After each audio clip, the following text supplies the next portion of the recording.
Bonjour à tous et bienvenue dans le grand JT d'éducation. Tout de suite, le sommaire. Le permis des 17 ans s'est acté. Elisabeth Borne l'a annoncé hier. Alors, bonne ou mauvaise idée, les professionnels du secteur sont mitigés. On refait le match avec nos invités dès le début de cette émission.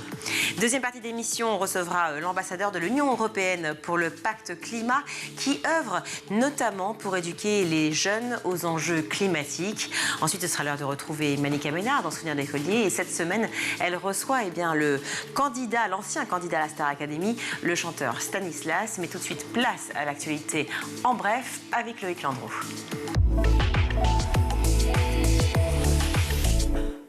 Loïc, bonjour. Bonsoir Virginie et bonsoir à tous. Hier, Elisabeth Borne a annoncé un plan interministériel contre le harcèlement scolaire. Alors, qu'en est-il réellement ? Eh bien, elle dit notamment que les établissements scolaires devront systématiquement signaler au procureur de la République les cas de harcèlement.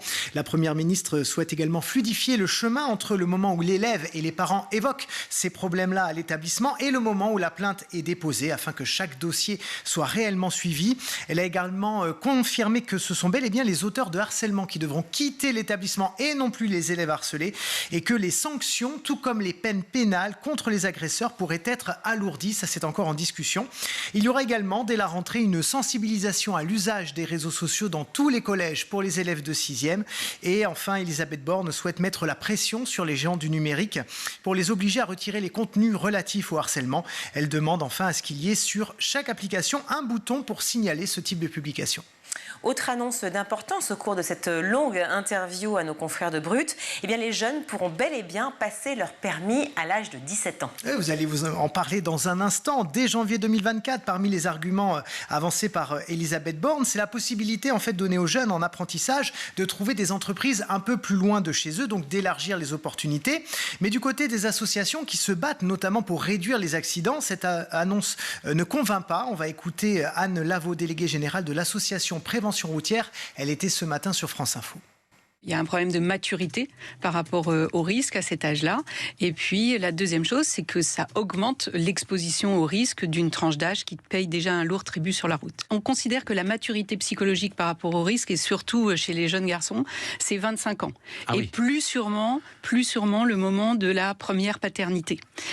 Donc, vous voyez bien que entre 17 et 18 ans, ça fait une différence dans l'expression du risque, dans le fantasme qu'il y a justement à conduire, à aller vite, etc. Et sur ce sujet justement de la maturité, Pierre Chasseret, qui est le porte-parole de l'association 40 millions d'automobilistes, n'est pas du tout d'accord. On l'écoute. Vous avez des jeunes à 17 ans qui sont parfaitement matures. Certains même qui sont dans le monde du travail déjà. Les apprentis qui ont besoin en zone rurale de se déplacer. Il faut essayer. Il faut tester, bien évidemment. Si ça ne fonctionne pas, s'il y a une recrudescence d'accidents, fondamentalement, je pense que l'État sera suffisamment intelligent pour faire demi-tour.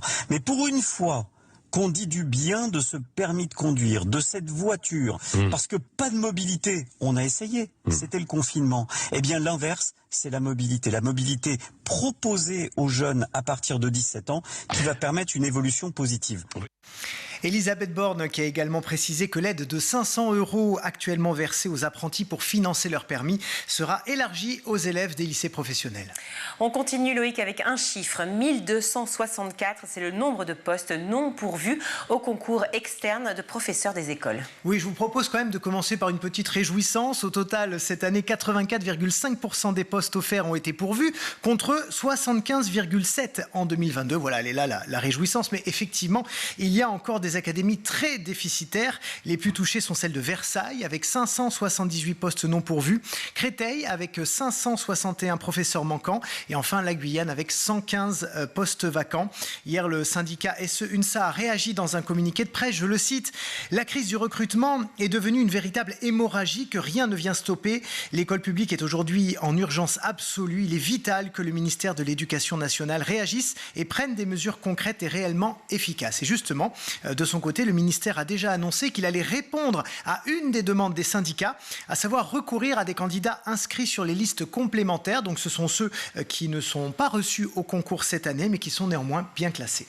Et pendant ce temps, une députée du mouvement démocrate propose une loi pour limiter le nombre d'élèves par classe dans le premier degré. Perrine Goulet, qui est députée de la Nièvre, a déposé cette proposition de loi hier à l'Assemblée. Son objectif, limiter l'effectif des classes de primaire à 24 élèves maximum.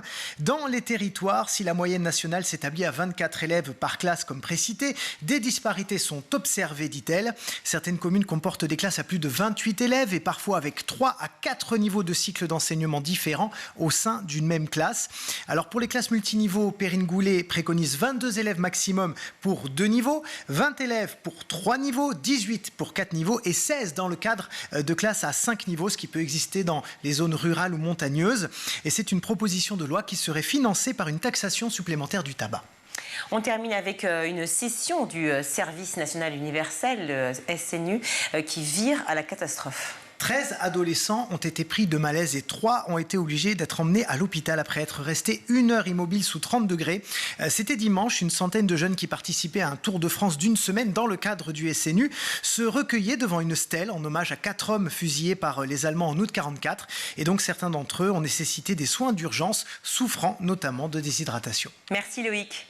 Alors pour ou contre le permis à 17 ans, la Première ministre Elisabeth Borne a tranché. Ce sera un grand oui, bonne ou mauvaise nouvelle. On en parle avec nos invités tout de suite. Pour en parler, je suis ravie d'accueillir sur mon plateau Patrick Mirouz. Bonjour. Bonjour. Merci d'être avec nous. Vous êtes président du groupe ECF. On voit bien le petit pins bien présent ici, le réseau d'auto-école que l'on connaît bien. Et Christophe Ramon, bonjour. Merci d'être avec nous. Vous êtes porte-parole de l'association Prévention routière. Donc vous avez compris, évidemment, cette information qui est tombée hier. Le permis à 17 ans, est-ce une bonne ou une mauvaise chose? Est-ce qu'on doit être forcément blanc ou noir? Pas forcément. Cette annonce d'Elisabeth Borne, est-ce que c'était une surprise déjà? Question pour vous, Christophe Ramon. Oui, on en parlait, mais nous, on n'a pas été consultés sur le sujet. Donc oui, dans un sens, c'est une surprise, effectivement. Vous n'avez pas été consulté alors que vous êtes porte-parole de l'association Prévention routière? Oui, on est non? régulièrement consulté sur des sujets de sécurité routière. Ouais. Notamment, il y a un Conseil national de sécurité routière dans lequel on participe activement. Mais sur cette mesure-là qui rentre dans le cadre d'un plan jeune, enfin, c'est un autre cadre en fait, la question n'a pas été débattue en fait. Mais cela ne relève pas de la sécurité quand il s'agit de baisser l'âge justement de la conduite? Il y a un thème principal qui est la mobilité. De promouvoir une certaine mobilité. Et là, en conséquence, bien sûr, nous, on dit qu'il y a des conséquences sur la sécurité routière, le risque de blessure ou de décès pour des jeunes qui vont sur la route. Alors, on va en parler justement. Patrick Mirouz, quelle est votre position? Est-ce que déjà, avant de me dire si c'est une bonne ou mauvaise chose, est-ce que déjà, vous pensiez que cette annonce était déjà dans les tuyaux depuis quelques mois ou quelques années? Alors, nous, on n'avait pas été consultés, mais on le savait. Parce Comme quoi on a laissé traîner les oreilles. En fait, oui. L'organisation ECF, première organisation européenne en matière d'éducation et de formation au permis de conduire, on travaille avec la DSR, la Direction interministérielle à la sécurité routière, qui est une délégation qui va entre le Premier ministre et le ministre de l'Intérieur. Donc effectivement, il y a depuis, ça part d'où ça? Ça part de la loi Houillet, en fait, et donc où on remet le permis de conduire, on parle du financement de permis de conduire, peut-être pas le sujet, mais on en parlera tout à l'heure. Non, mais c'est intéressant. Oui, on parle du financement du permis de conduire parce que ça coûte cher et qu'il faut trouver des solutions. Il y a des solutions, il y en a d'autres. Et puis on passe d'une directive européenne qui est en train de changer, en fait, et qui prévoit l'abaissement du droit de conduire à 17 ans. Parce qu'en réalité, avant de me prononcer, le permis, on le passe déjà à 17 ans. Les conduites accompagnées aujourd'hui, depuis 2-3 ans, je crois, je ne me rappelle plus, ont le droit de passer le permis de conduire à 17 ans, mais elles n'ont pas le droit de conduire. Donc pour nous, excusez-moi, on est favorable à cette mesure, et j'ai envie de dire sans faille, en mettant quelques propositions sur la table, et des propositions qui sont assez lourdes finalement, parce que, vous avez raison de le dire, il y a certainement une zone à risque, on le verra sur la suite de l'entretien. Ce qu'il faut, c'est accompagner les jeunes pendant cette période à risque. Mais je vais le dire, on n'est pas plus dangereux à 17 ans qu'à 18 ans, il ne faut pas se tromper. Et aujourd'hui, quand on passe la conduite accompagnée, le permis à 17 ans, on conduit plus forcément entre 17 et 18 ans, donc on perd de l'expérience. Alors attendez, parce que là j'ai une sorte de problème de mémoire. C'est pas à 16 ans la conduite accompagnée? On la commence à 16 ans, oui, d'accord, okay. Mais on a le droit de passer le permis à 17 ans. D'accord, et alors pourquoi? On la commence pas à 16 ans, pardonnez-moi. On la commence à 15 ans. À 15 ans. Mais alors donc du coup, est-ce qu'on n'aurait pas aussi pu imaginer une mesure peut-être un peu différente qui était pour tous ceux qui en fait ont passé leur conduite accompagnée, effectivement on octroie le droit de la conduite à 17 ans? Question. Alors moi, parce que d'où ça vient, M. Ramon l'a dit, ça vient d'une question de mobilité. Aujourd'hui, ici on est sur Paris, c'est très bien, j'adore Paris, mais vous entendez à mon accent que je suis un provincial. Attendez, Marseille, c'est une grande ville quand même, hein. Je parlais de l'Ariège. En fait, je ne vous l'ai pas dit, je l'ai dit tout à l'heure. J'ai dit entre le sud-ouest et le sud-est. Hein, donc, et mon cœur balance entre les deux, vraiment. Non, mais ce que vous voulez dire, sans plaisanter, c'est qu'effectivement, pour tous ceux qui ont besoin effectivement, de mobilité, de pouvoir bouger, tous ces jeunes. Bien sûr. Et le permis en question à 17 ans est une nécessité, c'est ça ? L'emploi, c'est la mobilité, et la mobilité, c'est la voiture, et donc le permis. Donc forcément, nous, tout ce qui favorise la mobilité des jeunes, on est favorable. Par contre, on ne doit pas se sacrifier sur l'autel de la sécurité. Je suis complètement d'accord avec monsieur Ramon. On a les jeunes qui sont dans une accidentologie qui est 4 fois supérieure aux autres catégories, c'est vrai. Quand vous dites les jeunes, c'est quel âge ? 18-24 ans. 18-24 ans. Oui, bien sûr, mais j'ai pas d'études plus précises à date. Ce qui est sûr, c'est qu'aujourd'hui, il ne faut pas se tromper. C'est pas toute la tranche d'âge. Parce que j'ai lu ça quelque part. Les 700 000 jeunes qui vont passer de suite le permis à 17 ans. Aujourd'hui, on passe le permis à 23 ans. Ça s'est décalé. De 18, on est passé à 23 ans. Les études supérieures, un certain nombre de choses, ça s'est vraiment décalé. Surtout le prix des voitures, le prix de l'essence, le fait du coût de l'inflation, forcément, on a moins envie de prendre la voiture et on développe plus, effectivement, ses pensées sur le développement durable. Mais je voudrais revenir sur le principe de sécurité dont vous parliez. Donc, le fait d'abaisser d'1 an, puisque c'est le cas, le fait de pouvoir tenir un volant, puisqu'ils pouvaient déjà avoir leur permis, mais ils ne pouvaient pas conduire. Donc, pour vous, est-ce que c'est vraiment source de danger ?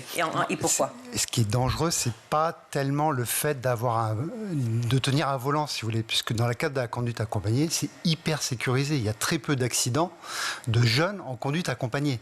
Ce qui commence à être dangereux, c'est le fait d'être autonome au volant. Par exemple, vous avez votre permis, vous êtes autonome, vous allez sortir le week-end, le soir, pour aller faire la fête avec les copains.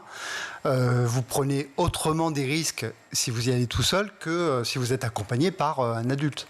Voilà, donc là, il y a une vraie prise de risque et on a l'expérience de toute façon à l'étranger, des pays qui permettent à des jeunes de conduire seuls en étant adolescents, et on voit que le risque est réel. Aux États-Unis, les assureurs nous alertent sur le fait que ces jeunes ont beaucoup plus d'accidents que des adultes de plus de 20 ans.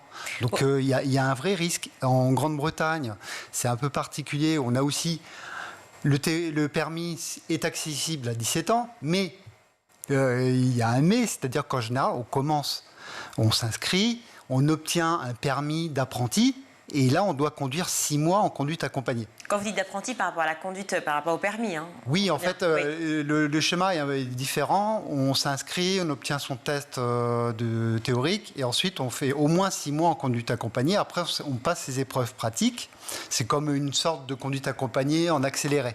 Ce qui fait qu'on a des jeunes qui ont leur permis dans leur 18e année, si vous voulez, qui commencent à conduire seuls, et on voit qu'il y a des accidents à 17 ans, quoi. Est-ce que vous avez les chiffres précis des accidents de la route concernant, par exemple, la tranche d'âge 18-20 ou la tranche d'âge 20-22, pour voir quelle est l'évolution, finalement, et s'il y a plus d'accidents, plus on est jeune et plus il y a d'accidents? Alors, ce qu'on a, c'est la tranche d'âge 18-24. Oui, mais enfin, elle est très large, aussi. C'est ça. Elle est très large. Donc, c'est trop vague pour pouvoir décider. Voilà. Et il y a différents... En fait, il y a 2 facteurs de risque très importants. C'est l'accès au permis.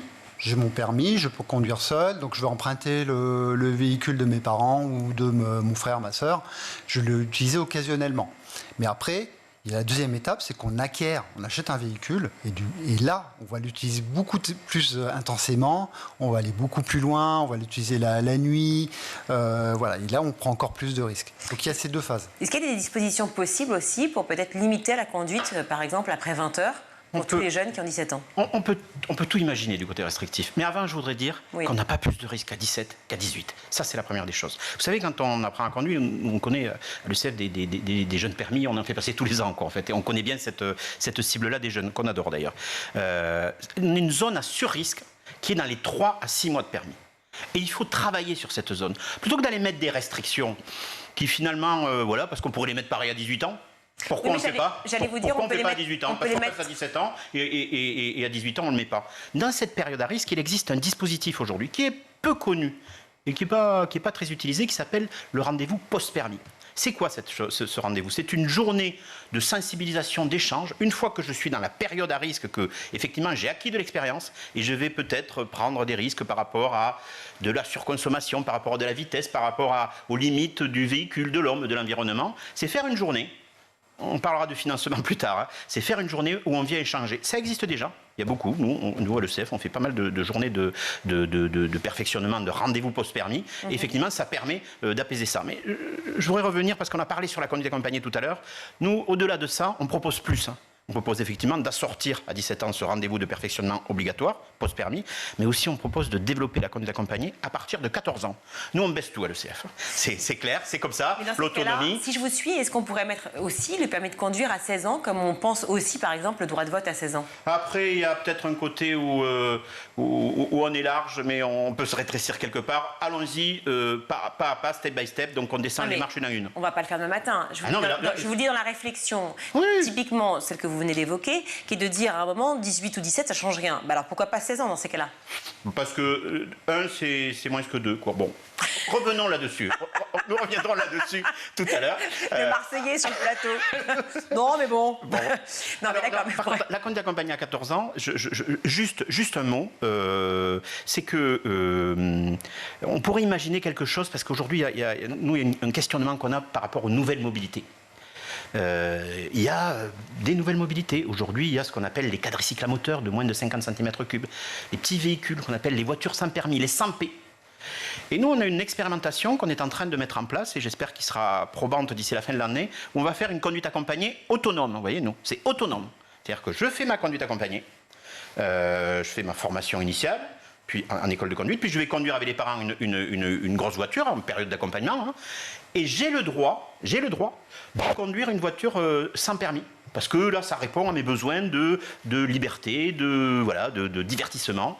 Et j'ai des allers-retours, on aurait un espèce de système vertueux où j'apprends à conduire, j'acquiers de l'expérience autant en période d'accompagnement qu'en période autonome. Et ce qu'on appelle la conduite accompagnée autonome, c'est ce qu'on propose. J'ai une autre proposition. Oui, d'accord. Alors, attendez, juste une réaction, Christophe Ramon, à ça, parce que moi, la conduite, effectivement, des véhicules sans permis, je n'ai jamais vraiment comprise, j'avoue. Est-ce que vous pouvez réagir à ça? La conduite des véhicules sans permis, en fait, c'est un vieux terme, parce qu'aujourd'hui, il faut avoir une formation à la conduite, donc il faut un permis, en fait. Il faut le permis AM ou le BSR. Qui prend combien de temps? La formation dure combien de temps? C'est 2 demi-journées en auto-école. C'est ça, 2 demi-journées. 8 heures pour apprendre à conduire? Parce qu'en fait, on est un véhicule qui peut quand même tuer, renverser. On peut quand même soi-même avoir un accident, parce que ça peut être dangereux. C'est le minimum du minimum. Et on part de rien, en fait, sur le sujet. Ça permet de mettre des garde-fous. Après, les premiers clients des voiturettes, ce ne sont pas les adolescents. C'est quand même un marché qui se développe, mais qui reste très modéré par rapport à l'ensemble de la circulation routière. Les voiturettes, c'est à peu près 1% du parc automobile, et c'est moins de 1% des accidents de la circulation. Oui, mais enfin, c'est la vraie question par rapport à la sécurité. Les voitures sans permis, est-ce que vraiment c'est sécurisé? Alors, on part de rien, et c'est insuffisant, mais on part de rien, et c'est mieux que rien, ce qu'il y a. Nous, ce qu'on propose, c'est d'avoir une véritable formation pour conduire les voiturettes. J'ai fait ma formation conduite accompagnée, je vais sur l'espace routier, et bien, j'ai une solide formation, quoi. Je ne suis pas tout à fait d'accord avec M. Ramon sur le fait que les voiturettes, la cible change. Alors nous, on a des partenaires, je peux les citer ici, qui sont Ligier et Lamy. La cible des personnes ne sont plus les personnes catégories qui se sont fait sucrer le permis et qui prennent cette petite voiture parce qu'elles n'ont pas le permis, parce que c'était une cible, ou des personnes qui avaient des disques, en fait. Et donc aujourd'hui, on a un certain nombre de jeunes, parce qu'il y a les parents qui préfèrent, certainement de façon légitime, avoir leur enfant dans une petite voiture que sur un scooter. Donc nous on revient là-dessus, une conduite accompagnée qui serait autonome et qui permettrait de faire des allers-retours avec conduite de gros véhicules et conduite de petits véhicules nous paraît quelque chose qui est expérimenté. Mais c'est pas tout. Attendez, parce que ça c'est ce que vous proposez effectivement à l'ESF, qui paraît effectivement tout à fait intelligent, mais est-ce que c'est en accord avec la loi? Est-ce que c'est quelque chose qui est légiféré? Est-ce que on va demander le droit à l'expérimentation, on l'a déjà demandé, et puis après on verra. On a 6 mois là. On a 6 mois. Madame la Première ministre hier a dit qu'effectivement ça serait à partir du 1er janvier 2024. Oui. J'ose imaginer que les différentes parties prenantes dans la sécurité routière seront consultées pour apporter leur pierre à l'édifice et pouvoir faire en sorte que on a un cap politique. Maintenant, il faut regarder comment on le met en œuvre. On imagine, enfin ceci étant, Christophe Ramon nous a rappelé quand même que porte-parole de l'association Prévention routière n'a pas été justement consulté pour cette mesure qui est prise. Alors qu'il doit être bien ou pas, je n'ai pas d'avis, c'est vous qui en discutez. Mais maintenant, on est quand même en train de pouvoir faire le tableau clairement de la situation. On va revenir sur ce point précis, évidemment des voitures sans permis, de la manière s'il faut ou pas, le nombre d'heures, etc. grave, c'est très intéressant. Je voudrais juste partir de ce principe-là, parce que c'est l'argument principal évoqué, qui est de dire, et on le comprend, tous ces jeunes, effectivement, qui sont dans les zones rurales, ont besoin de mobilité. Il y a, du coup, le gouvernement apporte une aide de 500 € pour financer le permis des jeunes en apprentissage. Cette mesure sera donc élargie à partir de janvier 2024 au lycée professionnel. Est-ce que vous saluez l'initiative ? Oui et non, c'est-à-dire que c'est des aides sociales. Oui. Donc c'est toujours appréciable. Après, vous savez, les bourses au permis de conduire pour l'insertion professionnelle, ça fait très longtemps qu'on les teste. L'efficacité n'est pas vraiment avérée, si vous voulez. Pourquoi ? Ça n'accélère pas forcément l'accès à la vie professionnelle. Pour de bonnes raisons, c'est que les jeunes qui ont des difficultés, ça s'adresse plutôt à des jeunes qui sont en difficulté. Vous voulez dire qu'ils prennent le budget pour faire autre chose ? Non, c'est qu'ils ne peuvent pas se concentrer sur deux objectifs au même moment. Donc ils vont se concentrer soit sur la conduite, soit sur l'accès au travail. Et puis aussi, ça fait passer un message que le permis est indispensable pour accéder à l'emploi. C'est ce que vous avez dit, alors qu'on passe par ailleurs des messages pour dire qu'il faut se déplacer autrement, il faut développer la multimodalité, il faut faire la transition énergétique, etc. Encore faut-il. Il y a quand même une ambiguïté par rapport à ça. Bien sûr, mais l'ambiguïté, peut-être qu'elle n'est pas ici sur ce plateau, mais peut-être qu'elle est plus étatique, dans le sens où peut-être qu'il faudrait aussi effectivement développer les moyens de locomotion, et notamment dans les zones rurales. Est-ce que réellement il y a suffisamment de bus et de moyens pour ces jeunes de pouvoir à la fois aller travailler, à la fois se divertir, à la fois sortir, retrouver les copains ?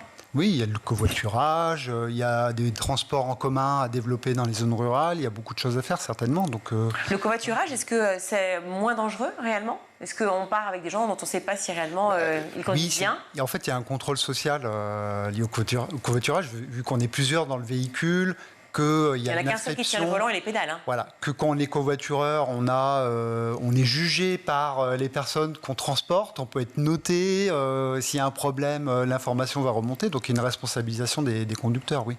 Vous pensez qu'effectivement il y a une vraie responsabilité des...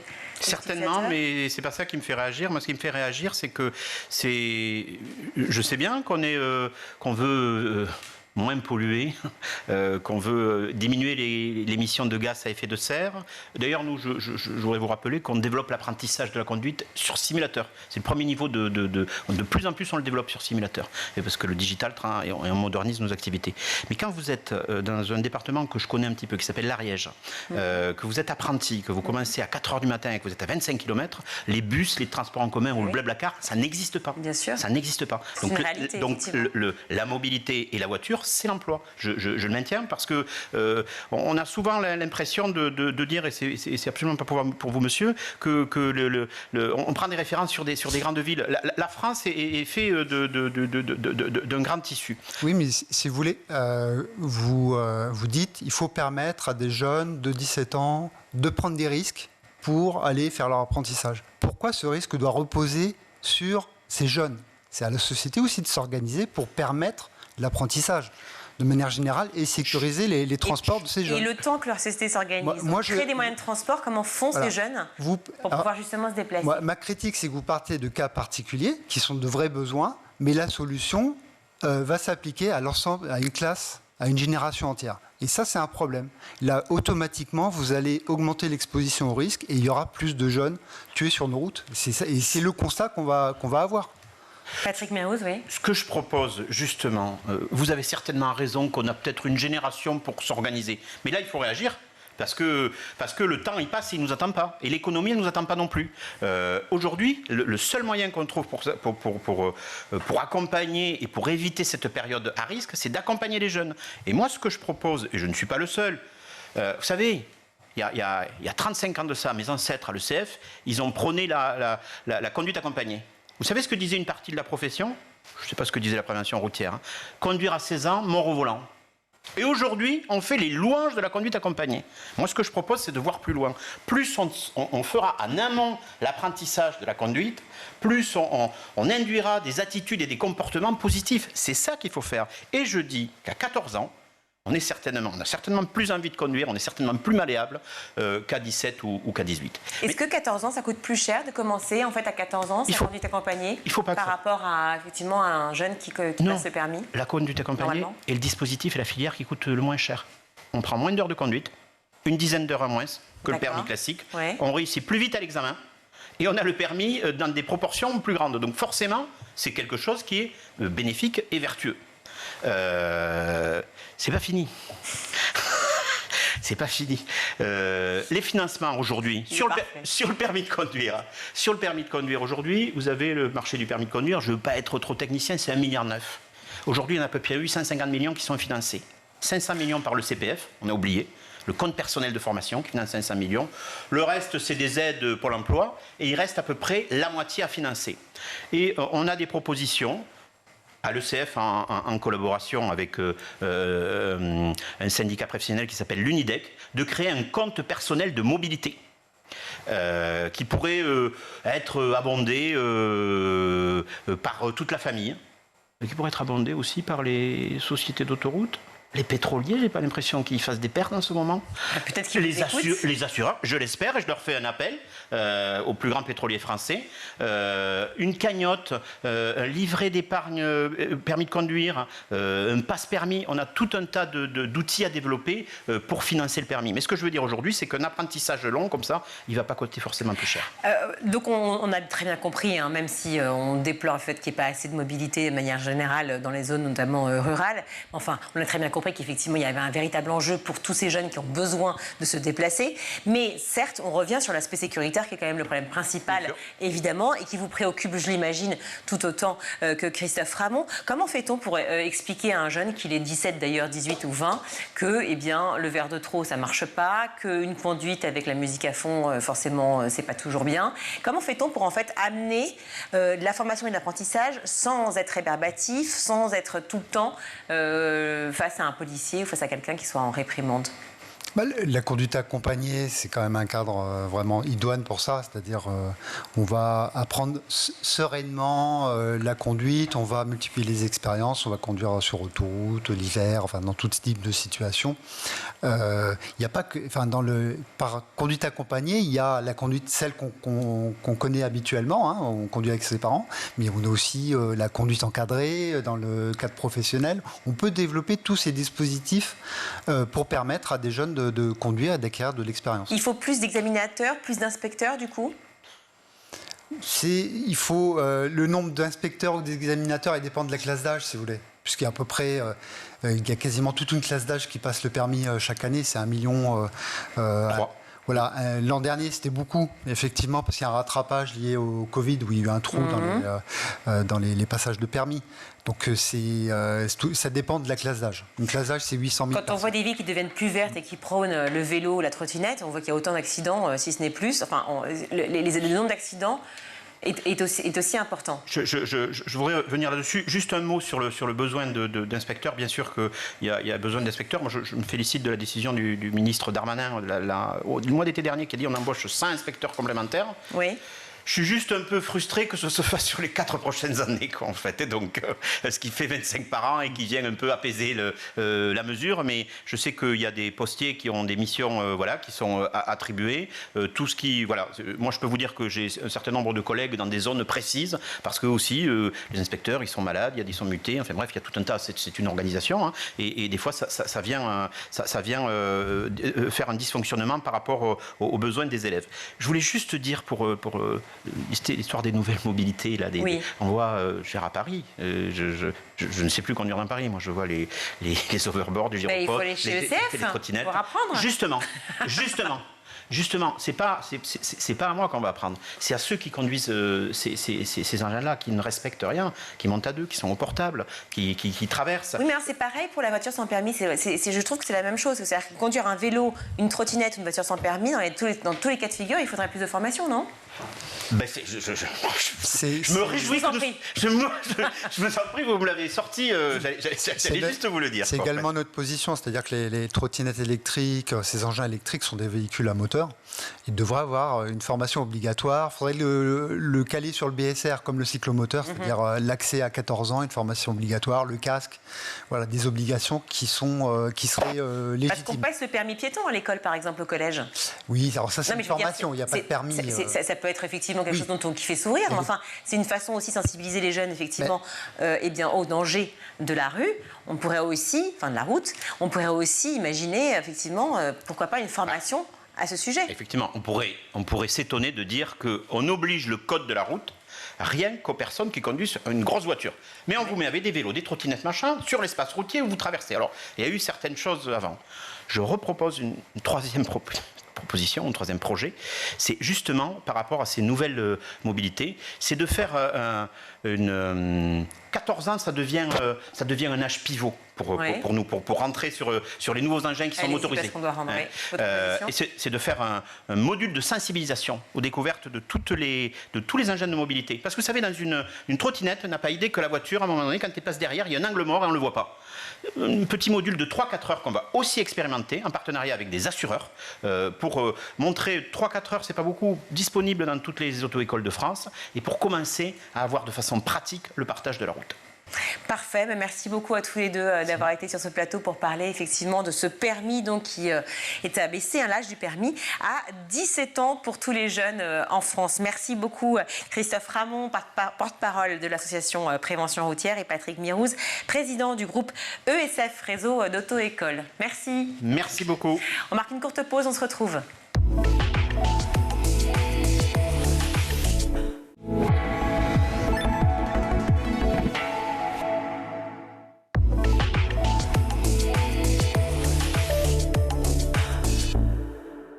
De retour sur le plateau du Grand JT, nous sommes ravis d'accueillir Pierre-Jean Claus. Bonjour. Bonjour. Merci d'être avec nous. Vous êtes ambassadeur de l'Union européenne pour le pacte climat à seulement 20 ans. Pierre-Jean, vous êtes nommé ambassadeur, même je crois que 19 ans même d'ailleurs la nomination, non? Effectivement, ouais, j'ai été nommé à 19 ans l'année dernière par le cabinet de Frans Timmermans, le vice-président exécutif de la Commission européenne. C'est pas rien quand même. Alors, l'objectif, fédérer les énergies pour aider la planète, une sacrée paire de manches pour vous. Comment on aborde ce titre, cette fonction à 19 ans? La manière dont j'ai toujours vu les choses, c'est que en soi, tout le monde peut être ambassadeur de l'Union européenne pour des sujets différents. Moi, c'est le climat. Et c'est comme ça que j'ai abordé les choses. J'ai voulu apporter ma pierre à l'édifice et essayer de montrer qu'on peut s'engager à tout âge sur des sujets qui parfois peuvent paraître compliqués à aborder d'une manière individuelle. Mais c'est aussi grâce à la force du collectif que je reste en poste et que je peux accomplir mes missions tant que faire se peut. Alors justement, cette mission, quelle est-elle? L'idée, c'est qu'il y a deux manières de faire. La première, elle est ascendante, parce que je fais remonter des informations à Bruxelles sur ce qui marche dans les territoires. Et ça, c'est la clé de voûte de cette mission. Ça ne marche pas si on n'est pas cette courroie de transmission des territoires vers l'Union européenne. C'est aussi descendant, parce que je fais descendre les opportunités que l'Union européenne apporte au niveau des territoires, encore une fois. Alors justement, ça veut dire donc très informé de tout ce qui se passe, parce que vous disiez, j'essaie de fédérer, on essaie de pouvoir trouver des solutions, mais effectivement, plus il y a de pays, forcément plus il y a de solutions, plus d'opportunités aussi, c'est dans positif comme négatif, mais il faut quand même être très au fait. Vous ne vous sentez pas petit, mais dans cette grandeur énorme qu'est l'Union européenne, et avec forcément aussi des obligations très importantes à respecter? En réalité, j'ai la chance d'avoir des collègues dans chaque pays des 27, et ça permet réellement d'avoir justement une magnitude qui est bien plus élevée et qui permet de toucher beaucoup plus de monde sur les territoires, partout justement dans chaque pays. Et moi, j'ai décidé justement de me focaliser sur la France. Parce que, voilà, je suis lillois d'origine, maintenant j'habite dans le sud de la France. On a la chance d'avoir à Marseille une représentation permanente qui, justement, permet d'avoir encore une fois ce lien avec les territoires sur des sujets très divers, sur l'agriculture, le maritime, j'en passe et des meilleurs. Et justement, ça permet de dédoubler la puissance de frappe au niveau du territoire.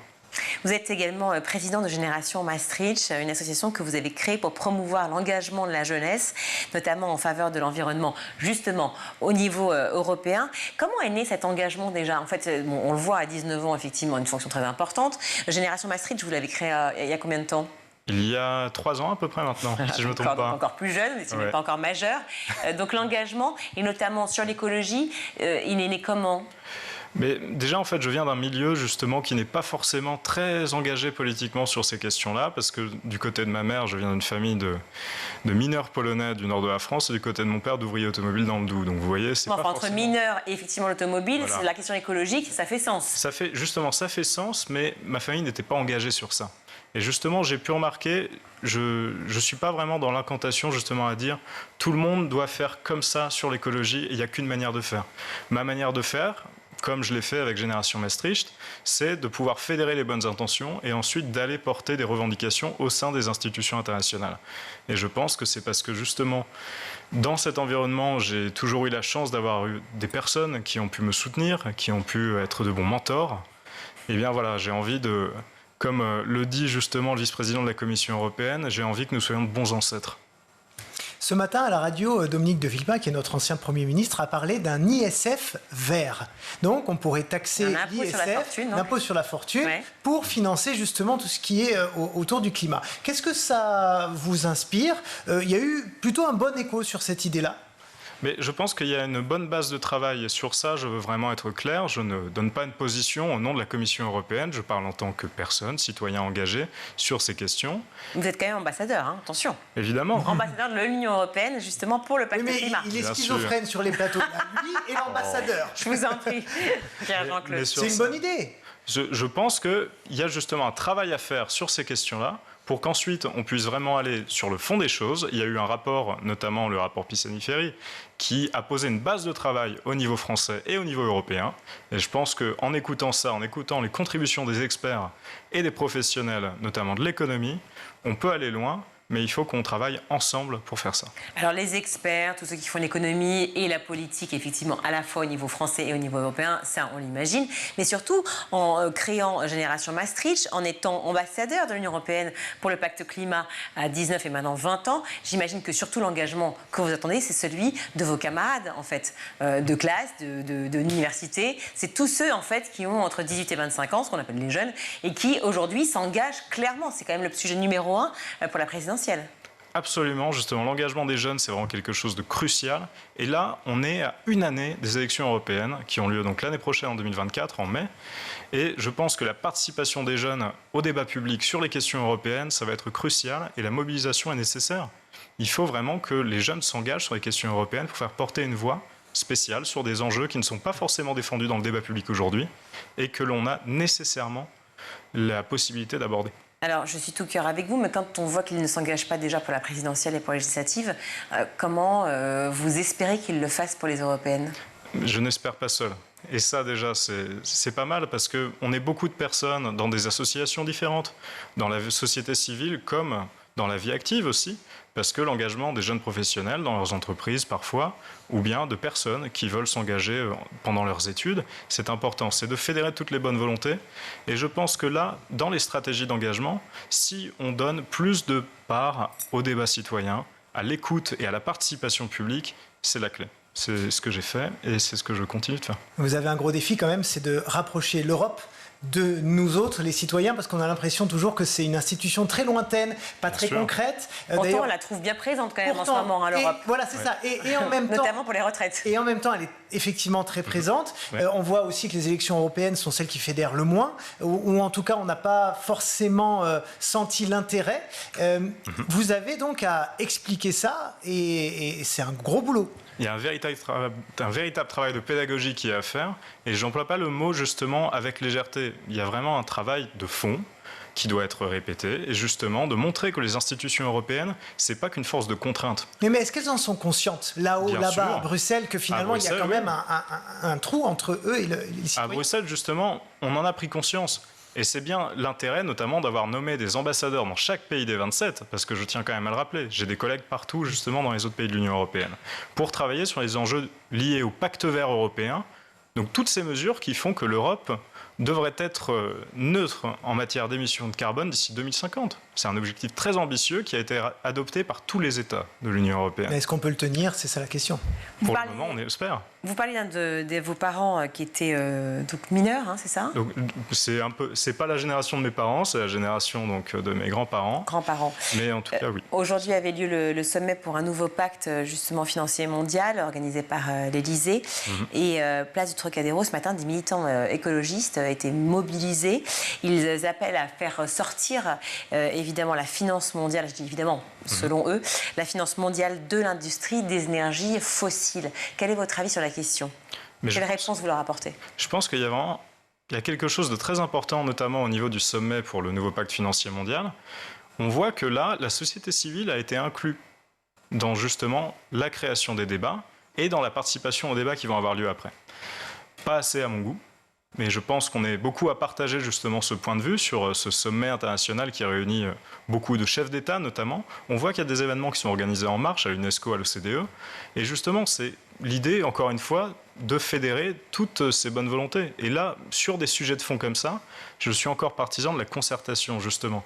Ces jeunes qui ont mon âge, ou qui parfois sont un petit peu plus jeunes, un petit peu plus âgés, bref, qui sont dans cette catégorie d'âge, eh bien, ils choisissent une manière de s'exprimer, d'exprimer des revendications. La mienne, c'est justement d'aller vers un travail d'écoute, et ensuite, voilà, je ne fais pas que écouter, prendre note et remonter. Après, j'agis et je défends justement des idées ambitieuses, notamment sur la réduction de nos émissions en carbone, sur des objectifs ambitieux pour faire que voilà, la France et l'Europe soient deux entités qui puissent réussir à relever le défi climatique. Ces militants notamment portaient des banderoles et une en particulier a retenu notre attention, End Fossil Finance, Make Polluters Pay. Vous êtes jeune et engagé. Avec quel œil vous voyez justement eh bien, le désarroi qui est manifeste, a priori, de certains militants de votre âge? On avait fait un sondage au niveau justement de ces ambassadeurs du pacte climat, au niveau de l'Union européenne donc. On a remarqué donc que l'éco-anxiété, c'était un phénomène qui a une place de plus en plus prépondérante au fur et à mesure des années, voire même au fur et à mesure des mois, avec toutes les actualités que l'on peut entendre justement sur des problématiques climatiques qui s'intensifient et qui deviennent de plus en plus dures. Les inondations, les tempêtes, effectivement, et tout ce qu'on peut voir, et même la pandémie qui n'est pas liée forcément à un problème écologique pur, mais qui forcément participe à l'éco-anxiété, oui. Et justement, ce phénomène d'éco-anxiété, je pense qu'il faut l'exprimer et il faut l'écouter surtout.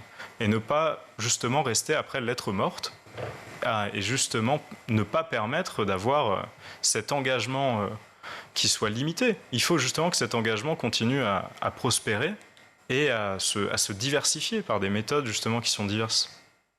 Encore faut-il être écouté, effectivement vous avez raison, et par ceux qui décident, qui souvent n'ont pas 20 ans, ni 25, mais qui sont des générations d'avant, dont je fais partie, ou même celles encore avant. Comment faire pour sensibiliser les plus âgés, ou en tout cas les générations qui sont décideurs? Je pense que le travail vraiment à faire à ce niveau-là, en termes d'influence, et je n'ai pas peur d'oser le mot lobbying sur ça, parce que ce n'est pas un gros mot, c'est justement une réalité. Il faut faire un travail d'influence pour faire comprendre justement certains enjeux. Certes, l'aspect générationnel est très important, et c'est pour ça que dans le travail que je mène, tant avec Génération Maastricht qu'en ma qualité d'ambassadeur, il y a ce lien intergénérationnel qui est très fort. Et l'idée, c'est vraiment de sensibiliser tout le monde. Je ne suis pas là justement pour faire le SAV auprès des 18-25 ans. Et ce n'est pas une nomination justement pour faire un effet d'annonce. C'est bien plutôt pour justement avoir en fait ce travail de fond qui soit mené, notamment auprès des décideurs. Et je travaille régulièrement justement avec des élus de la République en France, donc que ce soit la représentation nationale ou que ce soit justement au gouvernement. Parce que c'est un travail nécessaire d'influence et il faut que ce soit un travail continu pour que ça marche. Merci beaucoup Pierre-Jean Claus d'avoir été avec nous sur ce plateau. Je rappelle que vous êtes donc ambassadeur de l'Union européenne pour le pacte climat et aussi président de Génération Maastricht. Vous pouvez aller voir sur internet tout ce dont on parle. Merci d'avoir été avec nous. Merci à vous. Tout de suite, c'est l'heure de retrouver Malika Ménard dans Souvenirs d'écolier, et cette semaine elle reçoit le chanteur et ex-candidat de la Starac, Stanislas. Aujourd'hui, tu es chanteur. Est-ce qu'il y avait un autre métier que tu rêvais de faire jeune? Il y a tellement de métiers. J'ai commencé par dire à ma mère que je voulais être pilote d'avion de chasse. Ah oui, comme ça? Ouais. T'avais vu un film? Top Gun, non, je rigole. Voilà. Et non, ouais, ce métier, pour moi, c'était vraiment le goal. Mais après, ma vision s'est dégradée. Et donc, du coup, je me suis dit, bon. Après, pardon, j'ai voulu être gendarme motorisé. Ouais. Parce que je fais de la moto et j'adore la moto. Mais les ordres, c'est pas trop mon truc. Donc je me suis dit, bon, on va On était dans les moyens de déplacement quand même. Ouais, quand même. Et sauver les gens quand même. Enfin, voilà. Ouais. Et après, je me suis dit, en fait, non, je vais être dans le milieu artistique. J'ai voulu être chorégraphe. Et en fait, de là, j'ai fait de la comédie musicale. Et de là, ça m'a emmené au chant. J'ai découvert le chant. Et en fait, je me suis dit, en fait, tout comme mes admirations et mes inspirations, Gene Kelly, qui sont des grandes personnes, en fait, je me suis dit, je veux monter mon show, moi aussi, à l'américaine. Et être chanteur, danseur, comédien et mannequin. Tu fais aussi du mannequin, mannequinat, pardon. Exactement. Tu quittes la Bretagne pour Paris. Ouais. Et là, tu lances vraiment ta carrière, enfin, ton apprentissage artistique. Ouais, tout à fait. À l'âge de 17 ans, je suis arrivé sur Paris. J'ai fait une école de comédie musicale sur 3 ans qui m'a permis de sortir diplômé en chant, en danse et en théâtre. Et ensuite, j'ai enchaîné avec 1 an dans la plus grande école d'Europe de danse street qui s'appelle la Juste Debout School. Et là, on apprend toutes les danses en général très street, breakdance, hip-hop, lock, pop. Pop, c'est la danse que faisait Michael Jackson. Ouais. Et on apprend aussi l'histoire de la musique.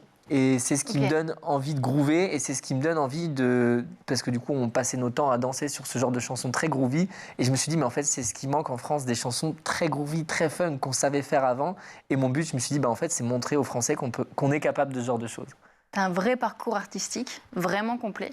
Ça te vient d'où cette fibre? Il y a quelqu'un dans la famille? Bien sûr, ouais. Ma grand-mère et ma mère. Ma grand-mère a toujours été un peu dans le milieu artistique. Elle pianotait, elle peint, elle fait beaucoup de choses, très douée de ses mains. Ma mère a voulu à l'époque faire le cours Florent. Elle était prise pour le cours Florent, mais mon grand-père, avec qui j'ai beaucoup vécu, qui est une grosse période de ma vie aussi, mon grand-père dans ma vie, qui compte beaucoup pour moi, lui a dit, écoute, non, tu ne feras pas les cours Florent puisque je t'ai inscrit dans un BTS que tu feras en 1 an, BTS Compta, et donc du coup, elle a fait un BTS Compta. Et, donc, du coup, et avec toi, il n'a pas eu de restriction? Non, il n'a pas eu de restriction puisque du coup, il n'avait pas son mot à dire et que c'est mes parents. Et ma mère était hyper fière que je prenne cette branche-là. Elle m'a laissé y aller à fond. Et je lui ai dit, je sais que ce n'est pas une branche facile, mais je me suis toujours débrouillé à trouver des petits boulots à l'âge de 18 ans dans Paris, que ce soit barman, que ce soit serveur. Ils t'ont pas aidé tes parents quand tu es arrivé à Paris, financièrement? Non, je me suis vraiment débrouillé tout seul. Et j'ai eu la chance dans cette école de comédie musicale d'obtenir une bourse. Donc, je n'ai pas payé cette école puisque j'ai obtenu une bourse sur ces 3 ans. Donc, la vie est bien faite. Et puis, il y a l'émission qui change ta vie, on peut dire ça quand même. Exactement. Alors, quand même, avant l'émission, je me suis occupé de mon grand-père pendant 4 ans. Donc, j'ai mis un peu ma vie artistique de côté. Pendant 4 ans? Il est tombé malade et je me suis vraiment... mis à son service, c'est-à-dire qu'il était tu plus... vivais avec lui? Exactement. C'est lui qui m'a hébergé quand je suis arrivé à 17 ans. Et en fait, il a fait un traumatisme crânien, un AVC, etc. Ce qui fait que je me suis vraiment occupé de lui. Et ça m'a fait grandir. Et dans des moments difficiles, vraiment très difficiles, je me disais un jour, ça va être à moi de briller. Et un jour, je ne sais pas quoi, mais il y a un truc qui va tomber. La Star Academy est arrivée. Parce qu'à ce moment-là, tu es sorti de tes écoles Exact. Je suis sorti, exact. Et je me dis, je me lance dans ma carrière. Tu fais un stop. Je me dis, je me lance dans ma carrière. Et la vie a fait qu'en fait, même si je m'occupais quasiment tout le temps de lui, que j'enchaînais des boulots en tant que barman ou en tant que surveillant dans les lycées, etc., j'avais toujours un petit projet artistique qui arrivait au compte-gouttes de temps en temps. J'ai eu la chance de défiler pour Lacoste, de danser, défiler pour eux. Et donc, du coup, je me disais, je ne lâcherai pas, je continuais d'écrire. J'ai beaucoup écrit, donc tous ces textes à l'heure aujourd'hui que j'ai, je les ai écrits à ce moment-là. Okay. Et donc, du coup, je me suis occupé de lui de A à Z. Là, maintenant, il est dans une structure spécialisée parce que je ne pouvais plus m'occuper de lui avec mon frère. On ne pouvait plus puisque c'était beaucoup trop de charges et nos vies faisaient qu'on ne pouvait plus. Et donc, du coup, la Star Academy est arrivée. Et je pense que c'est ce qui m'a donné cette envie aussi de lui montrer que je suis capable de faire une carrière. Et je me suis dit, en fait, je me lance, ça coûte rien, j'ai rien à perdre de me lancer dans cette aventure. Et la vie a fait que... C'est déjà la fin de ce numéro. On se retrouve demain, toujours en compagnie de Stanislas Soufois-Rittner pour la suite de Souvenirs d'écolier. À demain. Merci Malika et à demain. Tout de suite, c'est le meilleur de Scoop TV avec le Zap. L'idée de cette expo, elle est née en 2017, dans un contexte où le sujet, une fois de plus, était extrêmement politisé. Oui, alors à la naissance du projet, il n'y a pas forcément un débat politique, en tout cas pas de notre point de vue au Musée national de l'éducation. Il y a la volonté de valoriser une collection textile. Le Musée national de l'éducation, c'est 950 000 objets et documents qui relatent l'histoire de l'éducation du XVIe siècle à nos jours. Donc un ensemble très vaste dans lequel on trouve une collection qu'on pensait nécessaire à ce moment-là de valoriser. Et puis aussi, je pense que c'est le fruit d'une réflexion plus générale sur le corps, sur les apparences, qui croise aussi le monde des musées actuellement et qui nous a fait nous emparer, qui nous a incité à nous emparer de ce sujet. D'accord, mais ce n'est pas que uniquement on replonge dans notre fond et on replonge dans nos archives, c'est qu'il en était question dans l'actualité, et notamment autour d'un débat récurrent et qui est traité de facto dans l'exposition, qui est la question de l'uniforme. Oui, alors l'uniforme est traité dans l'exposition, c'est une des séquences de l'exposition, c'est pas la plus importante parce qu'on ne voulait pas réduire la question du vêtement à l'école à l'uniforme. Il faut savoir que cet uniforme, dans l'enseignement public, il n'a été porté que par une petite minorité d'élèves, c'est-à-dire les internes garçons dans les lycées de leur création. Donc sous Napoléon. Voilà, c'est ça, jusqu'aux années 1920-1930. Et si on s'arrête une seconde sur cette phrase-là, parce qu'elle comporte beaucoup elle tord le cou à beaucoup d'idées reçues. Donc d'abord, c'est une idée, alors républicaine, si on veut, mais enfin plus impériale quand même. À sa naissance, en tout cas, oui. À sa naissance, c'est très lié à l'armée aussi. Oui, c'est l'uniforme de l'armée, c'est pas l'uniforme, c'est pas la blouse, on va en reparler après de la blouse. Alors, c'est pas l'uniforme de l'armée, mais c'est un uniforme qui, selon le régime politique du XIXe siècle, effectivement, peut se rapprocher plus ou moins d'une forme militaire, plus ou moins. Vous avez pris position avec d'autres acteurs, justement, de l'inclusion numérique dans une tribune dans Le Monde. On va citer certains amis de cette émission, Anthony Babkin pour Diverses Idées ou Frédéric Bardot pour Simplon, qui co-signait cette tribune avec vous. Et vous nous dites que... il est possible de réussir à faire bouger les choses, notamment avec les engagements du président de la République lors de la conférence nationale du handicap le 26 avril dernier, qui annonce un plan de, je cite, rattrapage massif pour garantir d'ici 3 ans l'accessibilité des démarches et des services publics en ligne. A-t-on raison d'espérer ? Oui, je pense qu'il faut rester optimiste. Et effectivement, on a publié une tribune dans le journal Le Monde avec plus de 30 co-signataires qui viennent du secteur public, du secteur privé et des organismes de formation. Et donc, finalement, on a envie de faire bouger les lignes. Ce rattrapage de plan massif d'ici 3 ans, c'est une obligation. Finalement, les sites publics doivent être accessibles à tous. Et il y a une autre annonce qui a été faite aussi, c'est de former 400 000 experts au numérique. Et donc, cette proposition-là, nous, on se dit que former ces experts au numérique, il faut aussi qu'ils soient formés à l'accessibilité numérique. Et on veut même aller plus loin parce qu'on s'est rendu compte qu'au final, aujourd'hui, les futures générations, les futurs leaders de demain ne sont pas sensibilisés et ne sont pas formés à l'accessibilité numérique. Et donc, finalement, quand ils seront en poste, ils ne pourront pas mettre en place les bonnes pratiques et amorcer cette transformation. Et donc, dans cette tribune, on souhaite finalement que l'accessibilité numérique devienne un cours obligatoire pour toutes les formations au métier du numérique. C'est-à-dire que ce que vous proposez, notamment via la Fondation Content Square, mais pas que, c'est d'accompagner les écoles, les établissements d'enseignement supérieur, les universités qui forment ces talents du numérique d'aujourd'hui et de demain à intégrer, encore une fois, dès le départ, dès la conception même d'un site, d'un outil numérique, d'un algorithme, le fait de pouvoir les rendre accessibles tout court. Oui, tout à fait. Alors effectivement, nous, on a une première réponse.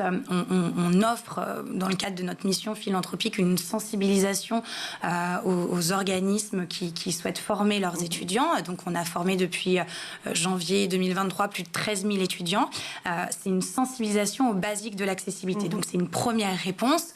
Demain, ce que l'on souhaite avec nos co-signataires, c'est de se dire que finalement, on a vraiment des cours d'accessibilité qui sont systématiques et donc des cours finalement qui sont un petit peu plus élaborés qu'une simple sensibilisation.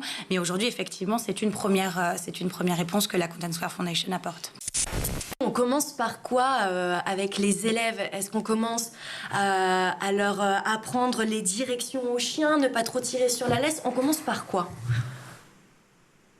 Alors, on va dire que la première séance qu'ils font, on aime bien les titiller un petit peu. Alors, moi, j'ai des chiens qui pratiquent quasiment tous l'attelage. Donc, il faut savoir que c'est des chiens qui ont une force considérable, puisque l'hiver, ils sont Ils sont entraînés à tracter un quad qui fait 450 kg sans passager et sans moteur. Donc je fais des attelages qui ont entre 16 et 18 chiens. Donc de base, voilà, on a des chiens qui sont costauds. Donc c'est vrai que la première fois que les élèves débarquent finalement, bon, au niveau comment dire, de la distribution des chiens, c'est un petit peu aléatoire puisque moi j'apprends à découvrir les élèves, même si je connais bien mes chiens. Donc effectivement, on va demander d'avoir les profils qui sont un petit peu plus sportifs, les profils qui sont un petit peu plus challengers. Donc on va répartir les chiens comme ça. Ensuite, on va expliquer aux élèves comment ça se passe. Donc les chiens sur la seconde, et là sur la classe de première, parce que eux malheureusement je ne les ai pas eu en seconde, vont arriver déjà équipés, donc ils auront déjà leur harnais. Donc la première chose, c'est que on pose le sac par terre et on explique aux élèves comment régler leur baudrier. Il y en a qui ont déjà des chiens, donc qui potentiellement peuvent savoir comment on s'équipe, d'autres non. Ensuite, je leur fais la petite démonstration de « attention, le chien va tirer ». Donc, on leur montre la position à adapter quand ils sont à l'arrêt. Généralement, on prend des comparaisons qu'ils connaissent bien, notamment pour les filles, le fameux pipi dans les bois, où on doit être fléchi sur les jambes, mais surtout ne pas poser les fesses au sol. Et à partir de ce moment-là, je leur montre ce que représente un à-coup de traction de mes chiens. Et généralement, là, les élèves, je les fais décoller. Donc, je leur dis, voilà, ça va être ça. Ça va être ça sur le début. Et ils sont, ok. Donc, il y a un petit peu l'appréhension qui se fait. Mais généralement, les départs sont toujours un peu chaud patate parce qu'on part sur des groupes qui font entre 15 et 20 élèves. Donc, forcément, les chiens sont super contents déjà parce qu'il y a des humains, mais en plus, ils savent qu'ils vont aller se promener. Donc, ils sont vraiment au taquet. Après, le chien se calme et l'élève se rend compte que les sensations sont là une fois que ça tire un petit peu moins. Mathieu. Sur les outils, il y a aussi une autre facette qu'on a tendance à oublier, parce que là, on parle de l'accessibilité des contenus. Il faut bien comprendre que les personnes qui sont en situation de handicap ont eux-mêmes des outils qu'on appellera d'assistance, qui vont permettre en fait d'aller chercher de l'information ou des services. Il faut en fait faire la jonction entre les deux mondes, c'est-à-dire que, si je prends l'exemple qui me concerne, c'est-à-dire une synthèse vocale, une synthèse vocale, c'est un outil qui va permettre de prendre du texte et qui va en faire une lecture. Le but d'un site accessible, c'est ne pas vocaliser, mais être vocalisable. Donc c'est tout l'intérêt, en fait, c'est la complémentarité entre les outils d'assistance et les outils divers et variés qu'on va avoir effectivement sur le web, de manière à ce qu'on puisse exploiter pleinement les capacités des outils qui sont déjà préinstallés souvent sur des machines, en fait. Donc c'est vraiment la complémentarité des deux. On ne demande pas à des sites internet d'intégrer du vocal. On demande à ce que l'information soit vocalisable, ce qui est tout à fait une nuance importante. Natacha Collot, est-ce qu'au final, l'expérience a dépassé vos espérances et surtout, on en est où? Donc, quelle est la prochaine étape? Vous m'avez dit effectivement que vous avez dû monter cette association pour, j'imagine, récolter des fonds parce que ça a un certain coût, effectivement. Vous en êtes où? Alors cette année, on est encore en recherche de fonds pour la classe de première afin qu'ils puissent se financer leurs cours de l'année prochaine. Ils ont réussi néanmoins à se financer donc leur journée de découverte en fin d'année, donc la découverte de la Cagny-Rando. Eux n'avaient jamais eu la possibilité jusqu'à présent de vivre cette activité. Donc ça a été par exemple pour Maïwen une première découverte. Alors, voilà, donc là, on était par exemple en train de créer des dossiers. Donc, on a monté une association pour aller chercher des mécènes et des sponsors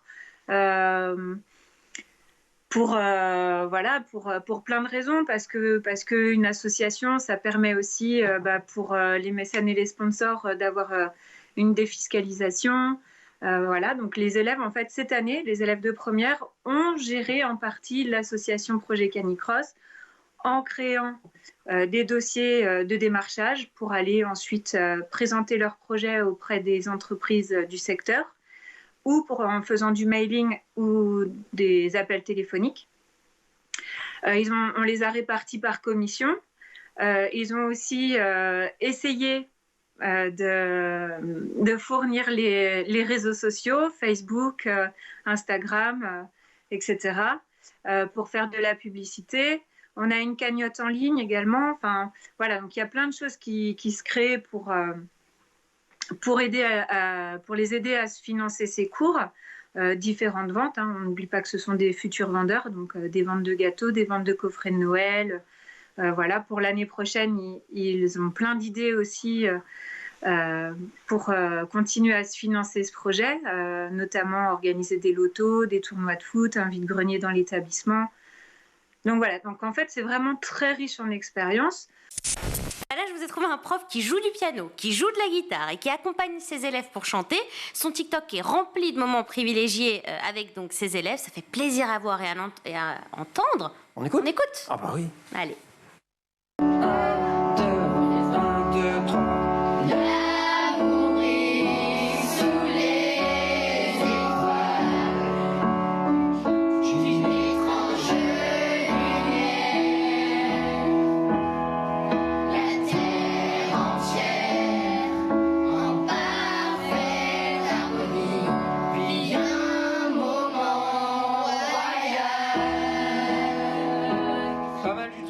L'amour brille sous les étoiles. Elle est trop bien cette chanson. Voilà. Et là, cette chorale, c'est pas mal, hein? C'est pas mal. Ouais, voilà, moi, je trouve ça bien sympa. ce que vous avez trouvé. Je voulais faire une petite spéciale dédicace à mon ancienne prof de musique du collège. Elle s'appelait Madame Le Bouc, qui n'en pouvait plus de notre classe et qui nous faisait faire des Même vous, des vocalises. amoureuse comme vous étiez du Non, chant, alors moi ça allait parce que elle m'aimait bien parce que je. Oui, vite fait. Mais, mais voilà, j'embrasse Madame Le Bouc qui était quand même exceptionnelle et qui a eu du courage avec notre classe. Ah ben moi je remercie Madame Le Bouc et toutes les téléspectatrices et téléspectateurs de School TV. La remercie parce que grâce à elle, on a de temps en temps des vocalises extraordinaires d'Emma dans cette émission. C'est la fin de cette édition. Merci à vous tous de nous avoir suivis. Bien sûr, pour revoir les émissions, les voir et les revoir, schooltv.com en replay, canal 247 sur les Freebox, canal 217 sur les box Orange. Merci à toute l'équipe, en priorité à vous, cher Loïc. Merci beaucoup. Merci d'être toujours là, fidèle au poste et toujours aussi doué comme d'habitude. Merci, mais non mais c'est vrai. Merci aussi à une équipe formidable qui est en régie, que l'on ne voit pas, mais on va les citer. Raphaël Morel à la réalisation, Héloïse Merlin au son, Taï Sayad au maquillage et Emma Guessel et Agathe Delannoy à la rédaction. Très belle soirée à tous. Ciao.